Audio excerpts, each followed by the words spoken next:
Senator Whitten. Thank you, Acting Deputy President. Australia needs housing, that we all agree. But young people have been priced out of the market. I feel for all the young Australians coming out of high school, coming out of university, looking to start a life and a family, and seeing that the average Australian dwelling price has surpassed $1 million.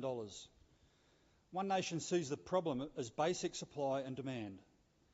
This dictates the price of houses. The government refuses to address demand. Instead, driving demand through record immigration numbers, forcing Australians to compete for even the most basic of housing. Just last week, we saw a story in Perth of 92 people showing up to view a single rental home. That is a disgrace.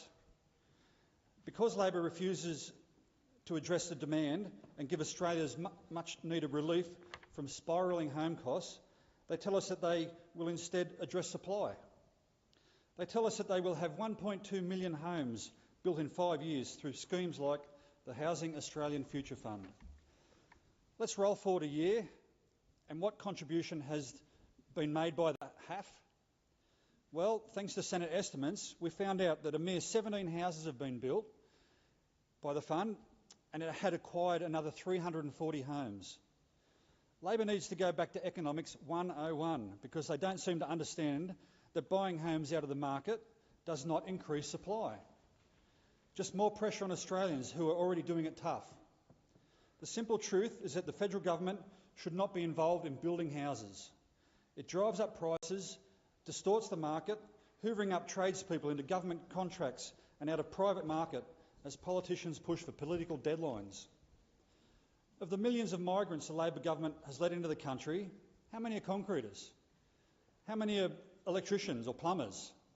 How many are carpenters or tilers or roofers or plasterers or landscapers? Where are the skilled tradespeople? Immigrants are mostly coming from countries with lower building standards, so they would all have to be retrained anyway. Australia has built an average of 187,000 homes per year over the last 5 years. That's about 1 million homes in 5 years. How can they possibly double it? How does the government propose to fill this void? Where are the out-of-work tradespeople? There aren't any. Have you tried to get a plumber or a sparky lately? We need a doubling of tradespeople to build double the amount of houses. Given the complete failure of the HAF to deliver housing, Australians have the right to know where their money is going. If no housing has been built, no tangible benefit has been provided to the Australian people, then what are we paying for? I thought the Labor Party was going to be part of transparency. One Nation calls on the Labor to live up to their word and tell Australians where the money is going and deliver the documents.